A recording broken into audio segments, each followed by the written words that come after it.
আলাইকুম। আসসালামু আলাইকুম।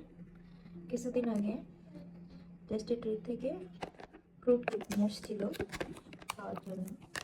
তো কেকটা মূলত যেরকম থাকে প্যাকে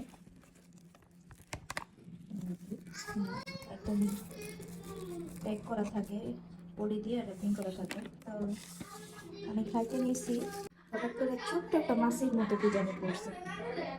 তো আমি ভাবলাম এটা কি হইতে পারে, ওইটা আমি রাইখা দিছি।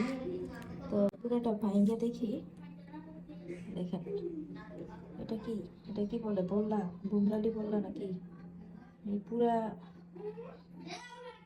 বললাটা এই দেখেন কেক এখনো লাইকে আছে। তো শপে আমি নিয়ে যাব, তারপরে মানুষকে সচেতন করার জন্য জিনিসটা করা। মূলত তারা কতটুকু স্বাস্থ্যসম্মত, এত সুন্দর র্যাপিং প্যাকের ভিতরে একটা কেক, যারা মূলত কেকটি বানায় খাইতে পারে না, একটু হেলদি, একটু ভালো দামি হইলেও যাতে একটু স্বাস্থ্যসম্মত হয় কেকটা, যার কারণে তো বাচ্চাদের জন্য এ ধরনের ভালো ব্র্যান্ড দেখে কেকটা কিনি আমরা বাচ্চাদের জন্য। কিন্তু তারা কতটুকু সচেতন হয়ে বানাইছে, তারপরে দেখেন এই অবস্থা হয়েছে। এই ধরনের একটা জিনিস পাওয়া গেল।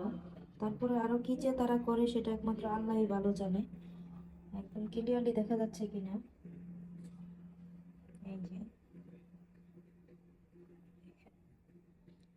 এই হচ্ছে আমাদের এত সুন্দর র্যাপিং এর ভিতরে, প্যাকেটের ভিতরে ভালো ব্র্যান্ডের কেক। তাহলে লোকাল 20-30 টাকা দিয়ে যারা কিনে খায় তাদেরটা কতটুকু স্বাস্থ্যসম্মত জানি না। তো নেক্সট টাইম থেকে কেক খাইলে একটু দেখে বুঝে বাচ্চাকে খাওয়াবেন। সচেতনতার জন্য, যে কোনো ব্র্যান্ড বা কোনো প্রতিষ্ঠানকে আমি খারাপ বলার জন্য না, কাউকে ডাউন করার জন্য না, কোনো প্রতিষ্ঠানকে ক্ষতি করার জন্য না, জাস্ট সচেতনতার জন্য ভিডিওটা করা আসলে। এটা কি ধরনের হতে পারে, এত বড় একটা জিনিস, এটা একটা ছোট পিঁপড়াও না, এত বড় একটা বল্লা যেটা কেকের ভিতরে ঢুকে আছে। তাহলে এটা কি বলা যেতে পারে, তারা কিভাবে মানুষকে ধোঁকা দিচ্ছে। ওকে, আসসালামু আলাইকুম। মতামত জানাবেন, ভালো থাকবেন সবাই।